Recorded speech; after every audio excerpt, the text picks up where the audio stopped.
자, 우리가 지난주까지는 데살로니가 전서를 공부했습니다. 오늘부터는 데살로니가 후서를 함께 공부하겠습니다. 데살로니가 후서 1장 5절을 우리가 함께 읽겠습니다. 이는 하나님의 공의로운 심판의 표요 너희로 하여금 하나님 나라에 합당한 자로 여기심을 얻게 하려 함이니 그 날을 위하여 너희가 또한 고난을 받느니라. 자, 왜 바울은 데살로니가 교회에 2번씩이나 편지를 했을까요? 바울의 서신에서 편지를 2번 받은 교회는 고린도 교회하고 데살로니가 교회입니다. 자, 우리가 자식에게, 외국에 사는 자녀들에게 편지를 쓴다면, 만약에 한 번을 써서 만족했다면 더 이상 쓸 필요가 없겠죠. 그런데 만약에 편지를 써서 보냈는데도 어떤 문제가 해결되지 않고 또 계속해서 더 궁금하던가 어떤 문제점이 더 유발되고 있다면 다시 한번 보낼 수밖에 없겠죠. 우리가 데살로니가 교회는 정말 바울이 그 하나의 면류관처럼, 믿음의 면류관처럼 여기던 몇 개 교회 중에 하나이기도 합니다. 우리가 두 번의 편지를 받은 교회는 모두 바울이 특별한 계시를 하고 있어요. 종말에 대한 계시입니다. 고린도전서에서도 언급되어 있고 데살로니가 전서에서도 언급되어 있습니다.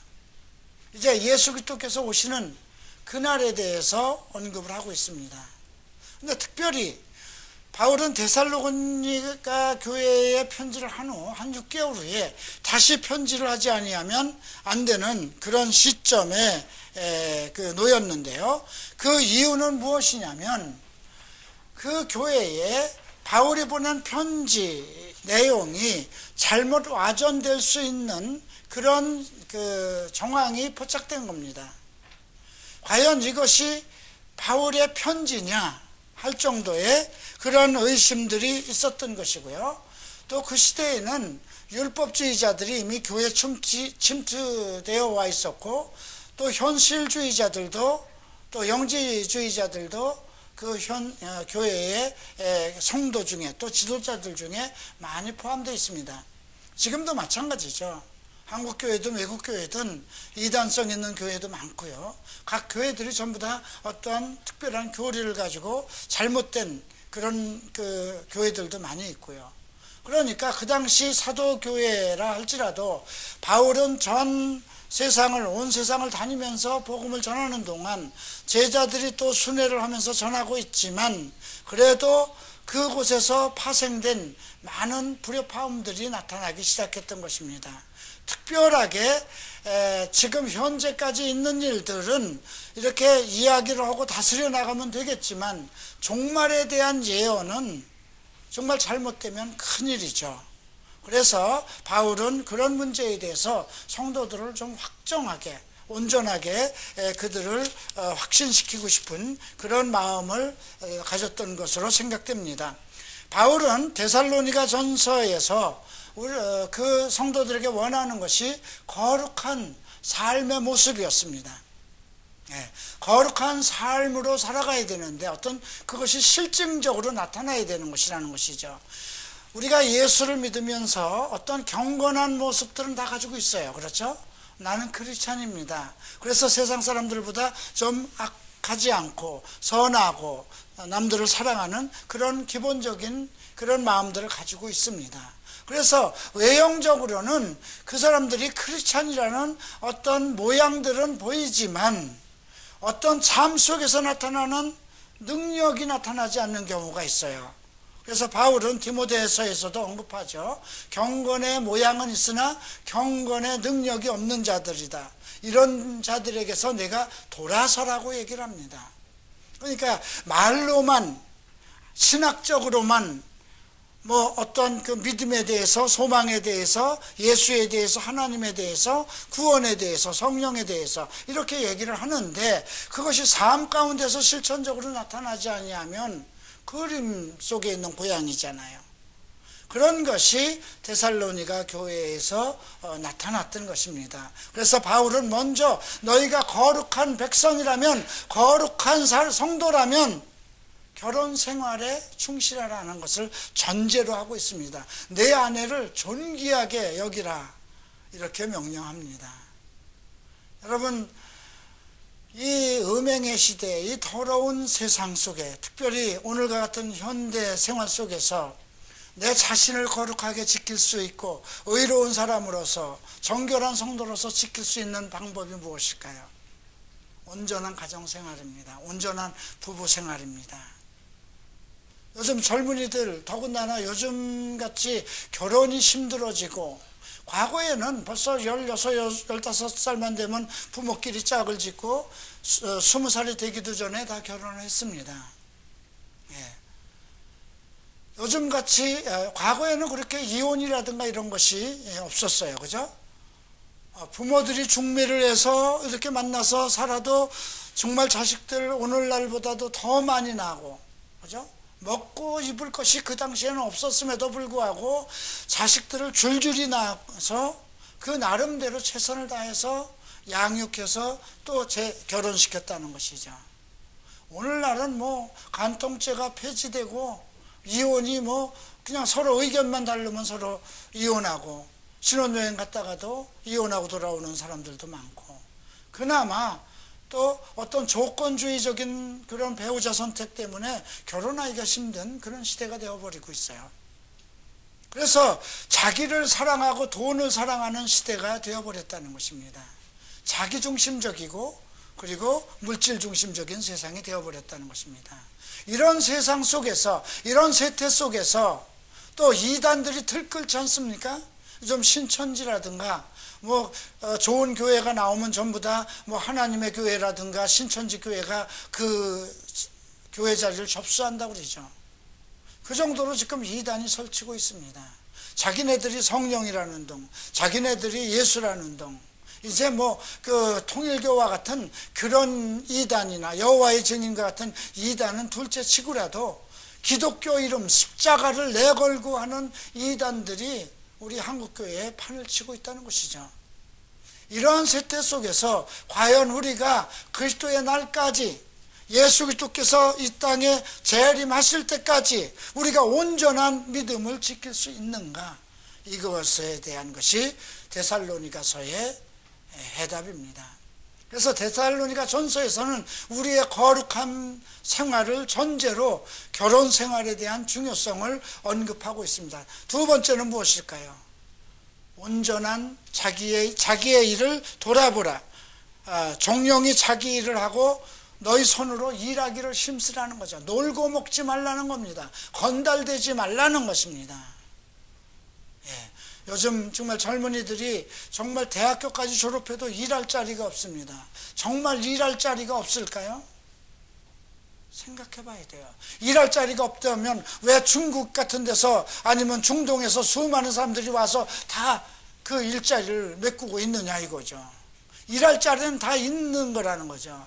문제는 대가리가 커져가지고 대학교를 졸업했는데 내가 어떻게 그런 노동을 하느냐, 이런 잘못된 생각을 가지고 있다는 것이죠. 그 대학교 안 가르쳤어야 돼요, 부모들이. 그죠? 그 돈 가지고 그냥 다른 일을 하든가, 어떤 엔지니어가 되든가, 어떤 기술을 가르쳤으면 하다못해 주방을 일을 하게 한다든가, 뭐 건물 청소를 한다든가, 인테리어를 한다든가, 그랬으면 오히려 그들이 일을 했을 거예요. 그러니까 이것이 한국 사회가 이처럼 교회가 정말 담배 자판기만큼 이렇게 많은데도 불구하고 요즘 세태가 이렇게 잘못돼 가고 있다는 것입니다. 그러니 바울이 그러한 오늘날과 같은, 우리가 생각할 때도 그랬는데 그 당시 막 예수의 복음이 이제 막 전파되면서 데살로니가 교회가 막 힘을 얻고 막 전도가 돼서 열심히 믿음 생활을 하는 도중에 그러한 사변적 잘못된 믿음, 그러니까 실증적이 아니고 그냥 종이 그림과 같은 그런 믿음 생활을 하는 성도들에게 이제 거룩한 삶과 열정적으로 자기 일을 자기가 해서 생활하는 그런 것을 언급하기 시작했습니다. 또 이제 그래서 마지막에 이제 바울은 우리의 결국은, 믿음의 결국은 그리스도의 날이라는 것을 전제로 합니다. 그래서 데살로니가전서 우리가 4장에서는 그리스도의 강림에 대해서 언급합니다. 그리고 그리스도를, 예수를 믿다가 죽은 자들이 먼저 부활할 것이고 살아남은 자들이 그들보다 결단코 앞서지 못할 것이라고 언급하면서 산 자들의 온전한 믿음 생활을 요구하고 있습니다. 그러면 그 온전한 믿음 생활을 하기 위해서 우리가 해야 할 일에 대해서 바울은 항상 기뻐하라고 그럽니다. 항상 기쁨. 제가 45살에 그 목사가 돼서 한국에 나온 이후에 지금까지 저의 믿음의 특징이라고 그러면 내 안에 있는 기쁨인 것 같아요. 저는 이 기쁨을 한 번도 상실해 본 일이 없어요. 내 안에 있는 평안함과 기쁨과 평안함. 항상 여유가 있었어요. 삶은 여유도 없고 참 여러 가지로 남들 보기에는 좋지 않았을런가 모르겠지만 내 마음이 평안했어요. 내 마음이 기뻤어요. 내 마음이 기쁘고 내 마음이 평안하면 뭐가 문제가 되겠어요.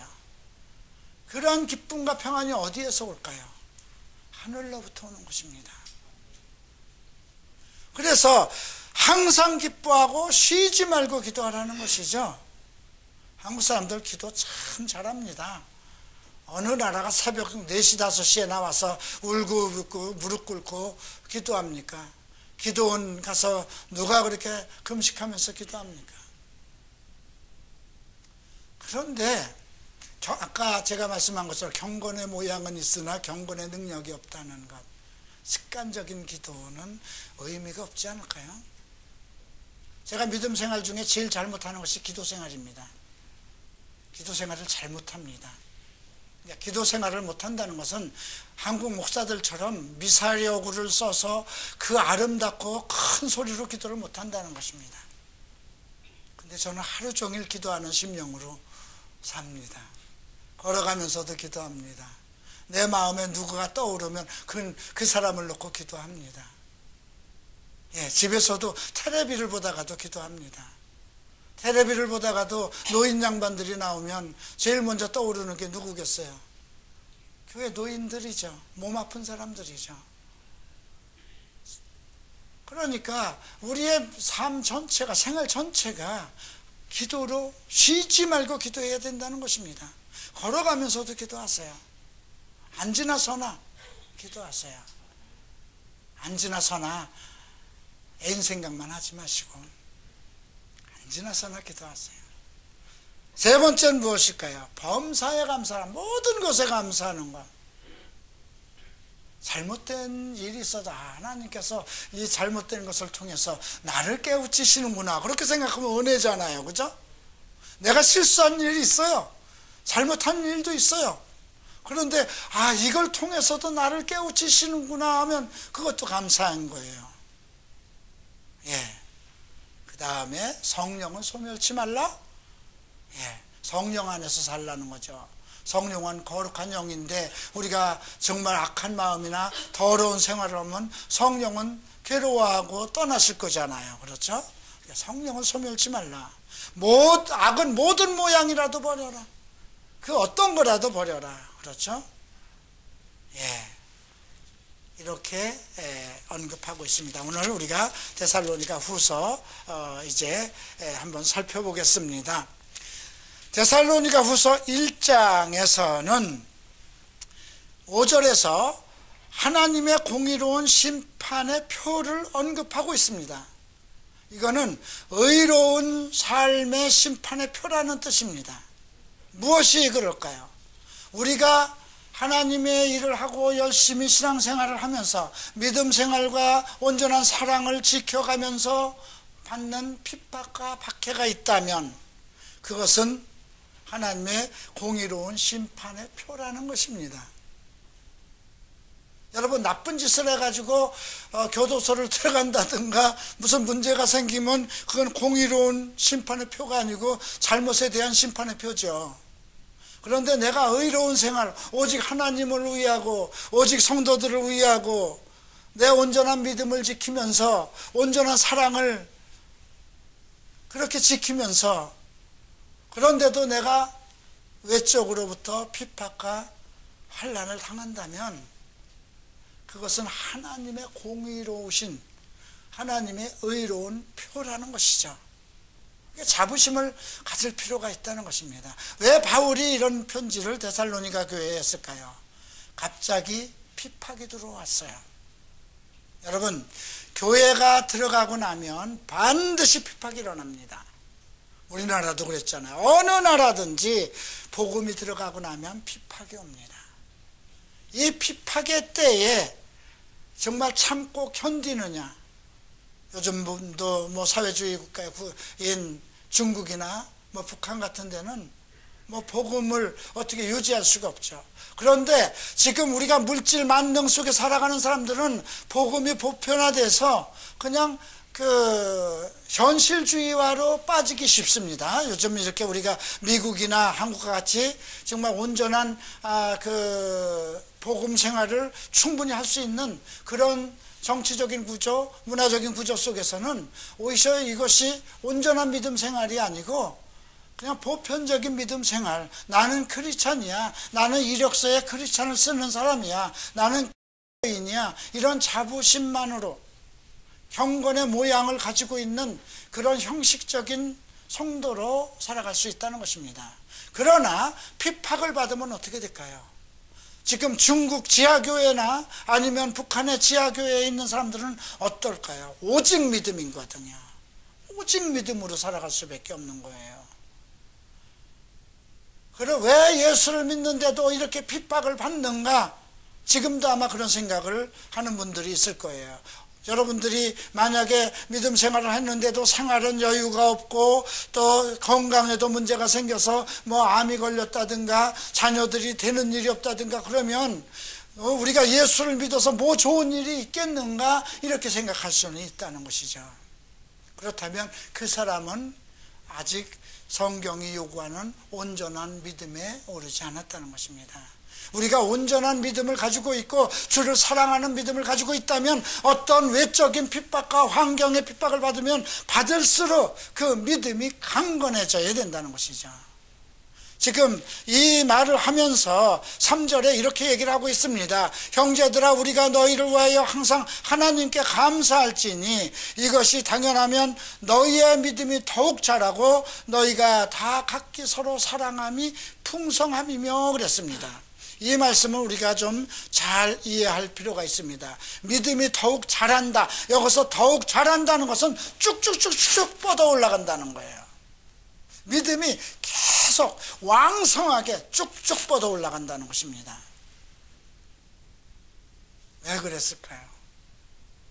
외세의 핍박이 있을수록 믿음은 오직 믿음으로, 오직 예수로만 살아갈 수밖에 없으니까 내가 살아갈 수 있는 희망과 소망이 거기에다가 목을 매기 때문에 그렇습니다.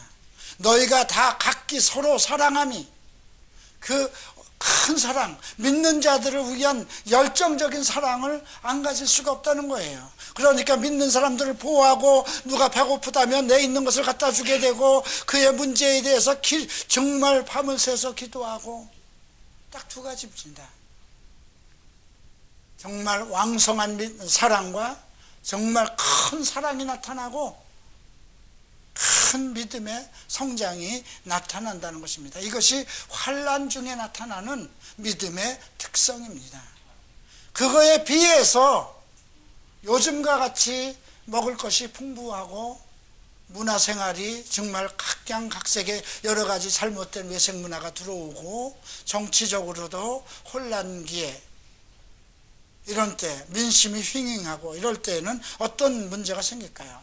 정치적인 압박이나 어떤 그리스도인에 대한 압박이 아닌 물질주의, 현실주의 시대에서는 사람들의 믿음이 하나의 그림 속에 있는 종이처럼 경건의 모양만 있고 기독교인이라는 그런 타이틀만 갖는 믿음으로 갖게 된다는 것이죠. 그래서 바울은 지금 데살로니가 교회에 어떤 그 정치적인 압박과 어떤 계속 그 유대인들의 압박이 들어오면서 그들이 핍박과 환난을 당하기 시작했어요. 그래서 너희에게 오는 그러한 핍박과 환난은 예수님이 지금 현재 오시는 그때가 아니라는 것을 전제하면서 너희들을 더욱 공의롭고 의로움으로 인치기 위한 하나님의 표시가 되는 그러한 중요한 위치에 있다는 것을 깨우칩니다. 여러분, 가끔 잘못된 소식들이 있죠. 만약에 북한에서 뭐 핵을 막 어쩌고 저쩌고 한다, 중동에 전쟁이 막 일어난다 그러면 제일 먼저 교회가 어떤 걸 들고 나올까요? 종말이다 그럽니다. 그죠? 요즘 여러분 한국도 이미 그렇지만 베리칩이라는 거 들어봤을 거예요. 인터넷을 하는 사람들은 베리칩 받으면 절대로 안 됩니다. 예. 베리칩이라는 그것은 요즘에 어떤 그 각 사람의 어떤 인체 정보를 심어서 우리 몸에 넣는 겁니다. 그게 미국에서 개발돼서 왜 필요했냐면 장애인들이나 정신적으로 문제가 있는 사람들이 집을 나갔을 경우에 그들을 어떻게 관리하기 위한 어떤 정부적인 어떤 차원에서 시작된 걸로 알고 있습니다. 그런데 그것이 이제 만약에 보편화되는 시대가 오는 것, 완벽하게 그런 것이 우리의 종교적인 관점이나 이런 것이 악용될 수 있는 소지로 될 수 있는 것은 아마 전체적으로 그것이 될 때는 그럴 수도 있어요. 그러나 666이라는 계시록에 나오는 그 칩은 언제가 돼야 실시가 되는 겁니까? 적그리스도가 출현하고 나서 나타나는 것입니다. 그렇죠. 적그리스도가 실시하는 거예요. 물론 적그리스도가 이미 와 있을 수 있는 불법이 이미 시행되고 있고 적그리스도가 어디에서 지금 성장되고 있을 수도 있어요. 그러나 그런 걸로 인해서 우리가 지금부터 불불불 떨고 이미 종말의 때가 왔다 그렇게 할 필요는 없다는 것입니다. 지금은 우리가 거룩한 성도로서 거룩한 삶을 살아야 되는 때거든요. 그래서 지난주에 바울이 어떤 얘기를 하고 있는 겁니까? 우리가 그의 날이 우리에겐 도적같이 오지 못한다는 것입니다. 우리는 빛의 자녀들이기 때문에 우리가 정말 거룩한 삶을 살고 의로운 삶을 살고 있는 이상은 종말의 날이 우리에게 도적같이 오지 못한다는 것입니다. 술 먹고 취하고 정말 밤을 즐기고 육체의 향락을 위해서 살고 자기만을 위해서 사는 그 사람들에게는 멸망이 도적처럼 온다는 것이죠. 그러나 우리는 빛의 자녀들이잖아요. 내가 거룩한 삶을 살고 있고 사랑 안에서 믿음 안에서 살아가고 있는 이상 그날은 도적같이 오지 못한다는 것입니다. 그날이 눈 깜짝할 사이에 올 수는 있지만 천사장의 나팔 소리와 함께 우리를 끌어올린다고 그랬기 때문에 우리가 지금 해야 할 것은 거룩한 삶이 우선이지 종말의 날을 두려워하고 떨 필요가 없다는 것입니다. 그래서 바울은 그런 이야기를 지금 데살로니가 교회에 다시 하는 것입니다. 자, 그래서 이제 6절 7절을 봅니다. 너희로 환난을 받게 하는 자들에게 환난으로 갚으시고, 누가 만약에 나를 핍박하고 내가 의로운 삶을 살고 있는데도 나를 핍박하면 하나님은 그들에게 환난으로 갚으신다는 것입니다. 환난을 받는 너희에게는 우리와 함께 안식으로 갚으시는 것이 하나님의 공의. 공의로는 공의로운 공평한 의로움이거든요. 죄를 짓는 사람에게는 벌을 내리시고 의로운 생활을 한 사람에게는 상을 주시는 것이 하나님의 공의로운 심판이라는 것입니다. 그러니까 우리를 핍박하고 내가 의롭게 살아가고 성도로서 바르게 살아가는데 누가 핍박을 한다면 그건 반드시 그 사람에게 핍박으로 갚으신다는 거죠. 그러나 우리 환난을 당하는 우리는 안식으로 갚으신다는 겁니다. 안식은 하나님의 나라고 그리스도가 계시는 곳입니다. 이것을 보장해 주시겠다는 것입니다. 주 예수께서 저희 능력의 천사들과 함께 하늘로부터 불꽃 중에 나타나실 때에 하나님을 모르는 자들과 우리 주 예수의 복음을 복종치 않는 자들에겐 형벌을 주시나니 이런 자들이 주의 얼굴과 그의 힘의 영광을 떠나 영원한 멸망의 형벌을 받으리로다. 그렇죠. 그러니까 두려워할 거 없다는 것입니다. 우리는 두려워할 거 없습니다. 여러분들이 잘생겼든 못생겼든 직업을 가지고 있든 뭐 직업이 없든 가난하든 여러분들은 두려워하고 자기를 비하할 필요가 없다는 것입니다. 나라는 존재는 키가 작든 못생겼든 잘났든 못났든 아직 직업이 있든 없든 어떤 성에서도 어떤 상황에서도 그리스도의 귀한 존재라는 것입니다. 창세전에 예수 그리스도 안에서 나를 택하셨다는 것입니다. 지금은 그분께 나를 택하신 분이 나를 거룩하고 흠없게 만들어 가시는 중이라는 것입니다. 그래서 외부에서 어떤 환난과 핍박이 있다 하더라도 그것은 내가 안식에 들어가기 위한 그리스도의 공의의 표라는 것입니다. 자, 바울이 1장에서 다시 예수 그리스도의 강림에 대해서 언급을 합니다. 10절을 보시겠습니다. 그날에 강림하사 그 성도들에게 영광을 얻으시고, 왜 그럴까요? 주님이 승리하셨습니다. 주님께서 나를 지키셨습니다. 주님만이 나의 영광이요 나의 축복이요 나의 송축하실 나의 예배를 받으실 분입니다. 성도들에게 영광을 예수께서 얻으시겠죠. 모든 믿는 자에게서 기이 여김을 얻으시리라. 모든 믿는 자들 중에서 나 같은 존재가 어떻게 그리스도의 날에 이를 수 있을 것인가 한번 생각해 보세요.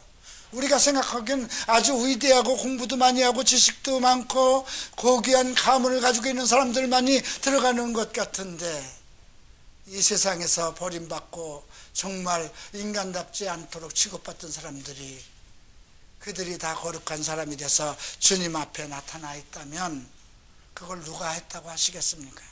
하나님만이 하시는 거죠. 예수님만이 하실 수 있기 때문에 모든 믿는 자에게서 그 기여기심을 얻을 것이라는 거죠.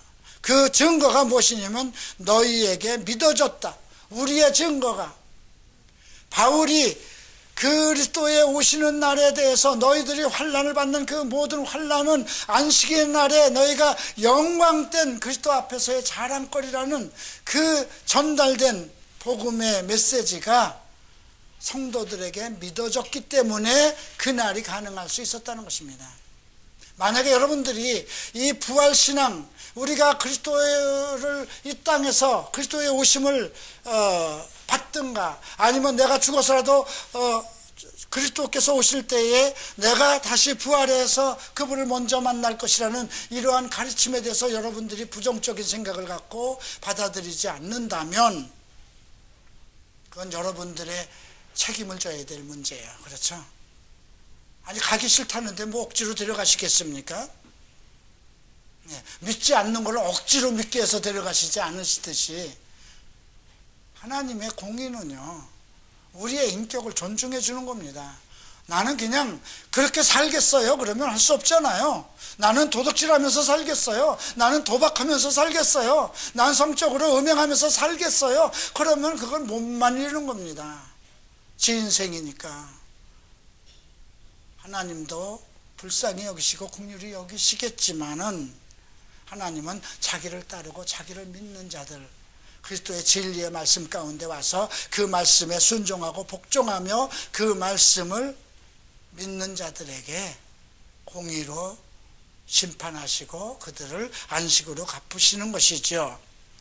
자, 그러면 우리가 어떻게 할까요? 11절 봅니다. 이러므로 우리도 항상 너희를 위하여 기도하면 우리 하나님이 너희를 그 부르심에 합당한 자로 여기시고 모든 손을 기뻐함과 믿음의 역사의 능력으로 이루게 하시고, 이거는 먼저 주께서 우리를 부르심에 대한 합당한 자가 되어야 된다는 겁니다. 합당한 자는 결국 거룩한 자입니다. 의로운 자입니다.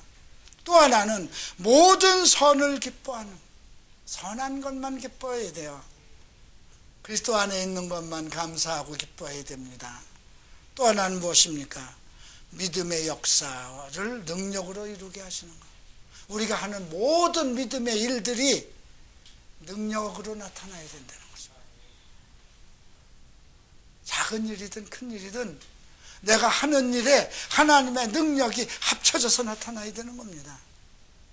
만약에 우리 교회가 이 논현동에서 정말 부흥되고 이 교회가 무엇인가 하나님 안에서 이루어져 간다면 그건 믿음의 역사 속에 나타나는 것이고, 그것은 우리의 힘으로만 할 수는 없는 것입니다.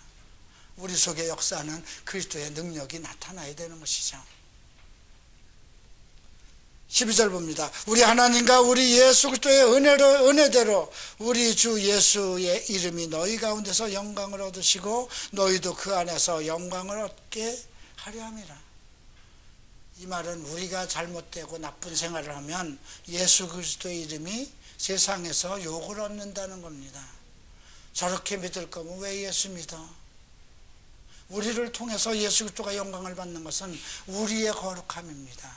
우리의 믿음 속에 나타나는 의로운 능력입니다. 하는 일마다 잘 되고, 하는 일마다 복을 받고, 하는 일마다 선하고 아름답고, 다른 사람을 위하고 오직 하나님의 영광을 위하는 삶. 누가 봐도 정말 거룩한 가정, 아름다운 부부, 정말 의롭게 변화되는 자녀들의 모습. 이것이 우리의 힘으로만 되는 것이 아니고 우리의 믿음의 역사 속에 나타나는 그리스도의 능력이라는 것이죠. 그것이 어떻게 해서 이루어진다고 그랬습니까? 바울이 가로를 쳐서 주석을 했어요. 10절에 우리의 증거가 너희에게 믿어졌습니다. 사도들이 가리킨 그 모든 증거들, 가르침이 그들 속에서 믿어졌기 때문이라는 것입니다. 우리도 마찬가지입니다. 이 지금 바울이 증거하는 모든 글들이 우리의 안에서 믿어질 때 우리의 믿음의 역사 속에 그리스도의 능력이 나타나고 또 늘 선한 것이 기쁨으로 나타날 것입니다. 기도하겠습니다. 다들 일어나시기 바랍니다.